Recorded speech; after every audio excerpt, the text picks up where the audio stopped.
Module 197. This module is related with the anti-globalization movement, and we try to understand how this anti-globalization sentiments and movement has got the become the globalized phenomena. یہاں پر ہمیں تھوڑا سا یہ understand کرنے کی ضرورت ہے کہ گلوبلائزیشن جو ہے basically it has change the whole world. پوری کا پورا جو گلوبلائزیشن کا پراسپیکٹ ہے اس نے پورے ورلڈ کی ایک پکچر ہی چینج کر دیا ہے. سب سے پہلے امپورٹنٹ چیز یہ ہے کہ لائف سٹائل ریمارکیبلی چینج ہو گیا ہے. پہلے جو لائف سٹائل تھا وہ نہیں ہے. ایک جنریشن پیچھے چلے جائیں, اسے ایک جنریشن پیچھے چلے جائیں تو آپ دیکھیں گے کہ بڑی ریمارکیبل چینج ہے لائف سٹائل میں.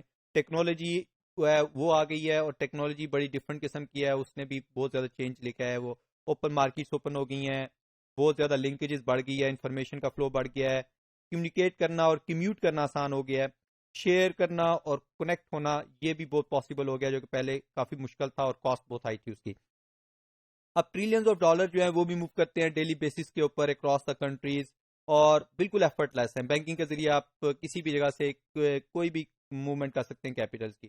تو جو کراس بارڈر انویسٹمنٹ ہے اب اس کا سینیریو بھی چینج ہو گیا. پہلے اب اسٹاک مارکیٹ کسی دوسری کنٹری میں آپ نے انویسٹ کرنی ہوتی تھی تو آپ دوسری کنٹری میں جانا پڑتا تھا یا انڈرسٹینڈ کرنا پڑتا, اس کے ساتھ لنک پراپرلی اسٹیبلش کرنا پڑتا تھا.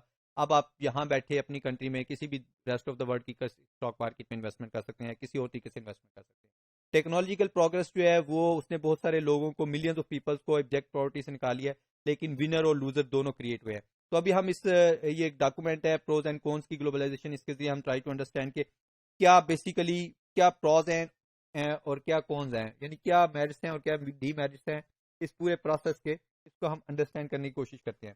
تو گلوبلسٹ جو ہے وہ ان کا ایک اپنا ویو ہے اور اینٹی گلوبلسٹ جو ہے ان کا ایک اپنا ویو ہے. تو یہ آپ ڈاکومنٹ ڈیٹیل میں دیکھ سکتے ہیں, یہ آپ کو پوری کی پوری پکچر بتا دے گی, لیکن اس میں سے جو مین پوائنٹس تھے جو انہوں نے ہائی لائٹ کیے ہوئے تھے وہ میں نے یہاں پر ریپروڈیوس کیے ہیں. تو اس کو آپ دیکھیں کہ globalisation accelerate economic growth, increasing standard of living, but there are winners and losers جو ایکسپیکٹ کیا جا رہا ہے یہاں پہ. اور جو اینٹی گلوبلسٹ ہیں وہ کیا کہتے ہیں کہ globalisation subject the people of the world to financial crisis. وہ تو کہتے ہیں کہ فائنینشیل کرائسس لے کے آ رہا ہے, and poverty in the name of corporate greed. اور یہاں پر جو کارپوریٹ گریڈ ہے اس نے پاورٹی کو بڑھا دیا بجائے پاورٹی کم کرنے کے. تو وہاں پہ وہ کہہ رہے ہیں کہ لوزرز اور ونرز ہوں گے, لیکن وہ یہ نہیں کہہ رہے کہ لوزرز کون ہے اور ونرز کون ہے. مین ٹو سے جو ڈیولپ کنٹریز ہیں وہ ونرز ہیں اور ڈیولپنگ کنٹری لوزرز ہیں. اگر یہ بات دیکھی جائے تو یہ ٹھیک لگتی ہے, لیکن وہ یہ نہیں کلیم کرے کہ ونرز جو ہیں وہ پیورلی ڈیولپ ہوں گے, جبکہ جنرلی ایسا ہی ہے. تو globalization benefit the consumers by increasing income and offering a greater variety of lower price product and services. Income کے انکریز کرنے کی ایک ایکسپیکٹیشن دی گئی اور کہا گیا کہ لو پرائس ہوں گے پروڈکٹ کے اور سروسز کے. جبکہ اینٹی گلوبلسٹ کیا کہتے ہیں کہ resulting in record corporate profit. Corporate profit میں تو واقعی بہت زیادہ اضافہ ہوا ہے, اس میں کوئی شک نہیں, لیکن اس کے بعد ورلڈ وائڈ انکم گیپ جو ہے وہ مزید بڑھ گیا. تو اس کا مطلب یہ ہوا کہ وہ جو ان کی ایکسپیکٹیشن کی تھی انکم بڑھے گی, انکم تو بڑھی, لیکن کس کی, صرف کارپوریٹ سیکٹر کی. جو رچ ہیں وہ مزید رچ ہو گئے, اور لو پرائس پروڈکٹس جو ہیں اور سروسز ان کا بجائے ڈیولپنگ کنٹریز کو یا پورے اکانومیز کو یا پورے پیپل کو فائدہ ہونے کے نقصان ہوا, کیونکہ انکم گیپ مزید انکریز ہو گیا. اب تھرڈ پوائنٹ وہ کہتے ہیں کہ globalization increase employment and wages. Employment اور ویجز دونوں انکریز کریں گے. Improve working condition and protect workers right, اور ورکنگ کنڈیشن اور ورکر رائٹس کو انشور کیا جائے گا. جبکہ یہاں پہ اینٹی گلوبلسٹ کیا کہتے ہیں کہ jobs being shift overseas to low wage factories with poor working conditions and abuses of workers' right. اور یہ چیز آبزرو کی گئی کہ بجائے جو یو ایس کی جابس ہیں وہ شفٹ ہو گئی اوورسیز لو ویج فیکٹریز میں, یعنی جہاں پہ فیکٹریز, کیونکہ ہوتا یہ ہے کہ جب ایک ملٹی نیشنل کارپوریشن آتی ہے موو کرتی ہے ایک ڈیولپنگ کنٹری میں, تو وہاں جا کے وہ یہ نہیں کرتی کہ جو اپنے ملک میں جس طرح وہ اپنے رائٹس دے رہی ہے اپنے لیبرز کو اور جو پروٹیکشن دے رہی ہے وہ وہاں جا کے دے گی, وہاں پہ وہ جا کے ایکسپلوئٹ کرتی ہے اور وہ فائدہ ہونے کے بجائے اس کنٹری کے لیے نقصان کا باعث بنتا ہے, کیونکہ اس کی اور ورکنگ کنڈیشن پور ہو جاتی ہے. ایک اور جو پرسپیکٹو بتایا گیا کہ globalization helps clean up and protect the environment by providing the national wealth necessity to undertake environmental improvement. اب انوائرمنٹل پروٹیکشن کی بات کی گئی انہوں نے. اینٹی گلوبلسٹ کیا کہتے ہیں کہ exploit local environment in the quest of corporate profit and contribute to the worldwide global warming. یعنی بجائے یہ کہ وہ سپورٹ ہونے کے وہ گلوبل وارمنگ میں مزید ایڈ کرتے ہیں. کیونکہ کیا کرتے ہیں کہ جیسے فشنگ کے بھی ایگزامپل ہم پریویس موڈولز میں دیکھ رہے تھے, ایکسیسو فشنگ کے نتیجے میں کیا ہوگا کہ وہ ایریا اس سی میں اس پرٹیکولر ایریا میں سی کے وہاں پر ری جنریشن آف فش جو ہوگی وہ ایک بہت لانگ ٹائم کے بعد ہوگی. تو وہاں پہ جو لوکل پروڈیوسر ہوں گے فشر مین, ان کا ایک سورس آف انکم جو ہے وہ ختم ہو جائے گا for short period of time اور ایک میڈیم پیریڈ آف ٹائم کے لیے. تو یہ ایک بہت بڑی کاسٹ ہے جو بیئر کرنی پڑے گی انوائرمنٹلی. اس کے علاوہ جو اسپیسیز ہوتی ہیں ان کی ویرائٹی بھی ختم ہو جاتی ہے.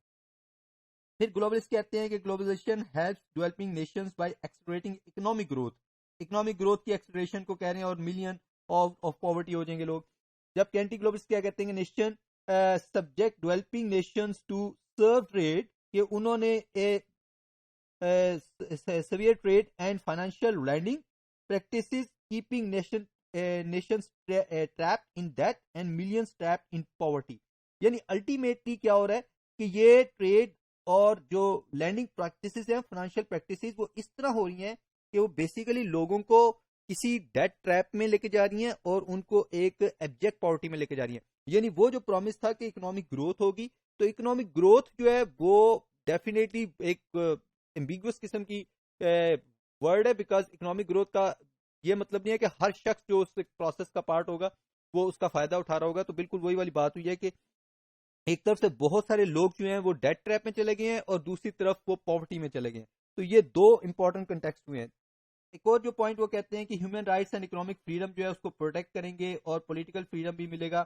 جبکہ یہاں پہ یہ پتا چلتا ہے کہ ورلڈ ٹریڈ جو ہے وہ human bondage and slavery create کر رہی ہے, اور ملینز آف پیپل جو ہے وہ پہلے تو وہ فزیکلی سلیو تھے, اب وہ اکنامکلی یا فائنینشلی سلیو بنتے جا رہے ہیں. گلوبلائزیشن فوسٹر کرتی ہے the growth of democratic governments کو. اب یہ ایکسپیکٹیشن تھی کہ ڈیموکریسی بڑھے گی یا اسٹرانگ ہوگی, لیکن یہاں پہ بیسیکلی وہ تھریٹن کر رہی ہے سوورنٹی آف نیشن اسٹیٹس کو. تو اس وجہ سے یہ ایک اور امپورٹنٹ پرابلم ہے جو انڈرسٹینڈ کرنے کی ضرورت ہے.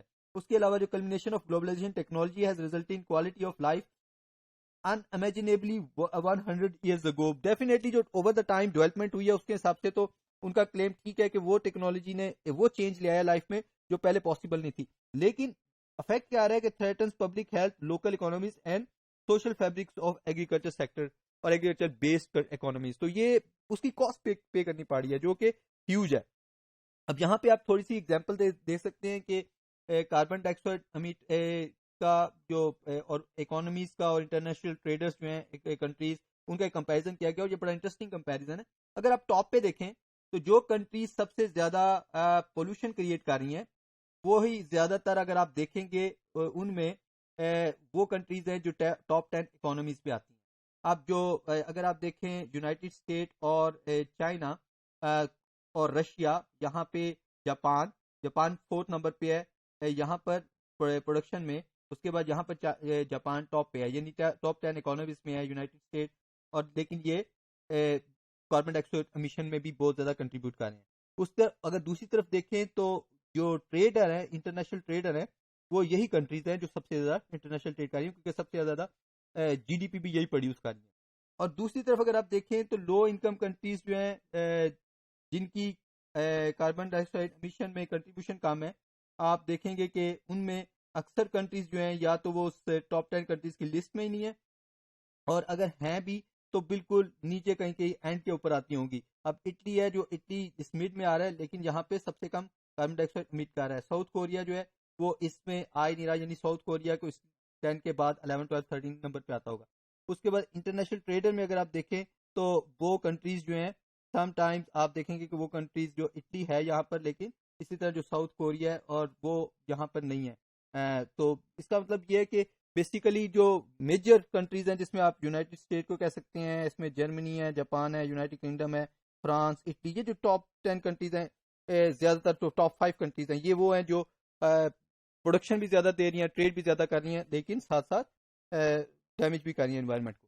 اور یہاں پہ اگر کوالٹی آف لائف کو دیکھیں تو کس طرح ریجن وائز کیا ہوا ہے, ساؤتھ ایشیا اور سب سہارن افریقہ کو اگر دیکھیں, اور اس میں کسی حد تک مڈل ایسٹ بھی آپ دیں, یہ سارا ایریا آپ دیکھیں گے اس کا ایک الگ سچویشن ہے, اور جو ویسٹرن یورپ, نارتھ امریکہ اور لیٹن امریکہ ہے, ان کی ایک الگ سچویشن ہے. یہاں پر یوتھ لٹریسی تقریباً 100% ہے, اور یہاں پہ آپ دیکھیں 58-70 کی رینج میں چل رہی ہے. یہاں پہ پرسنل کمپیوٹرز نہ ہونے کے برابر ہیں, اور جبکہ یہاں پہ پرسنل کمپیوٹرز ہم اندازہ کر لیں کتنے زیادہ ہیں.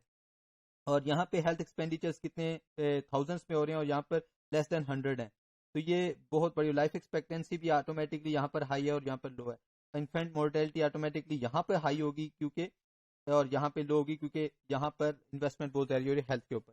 تو یہ وہ سینیریو ہیں جو ایکچولی شو کر رہے ہیں کہ جو ڈیولپ جو ریجن ہے جو ڈیولپ ہو چکا ہے وہ زیادہ بینیفٹ انجوائے کر رہا ہے گلوبلائزیشن کے as compare to developing countries کے یا وہ ریجن کے جو ڈیولپ نہیں ہوا ابھی.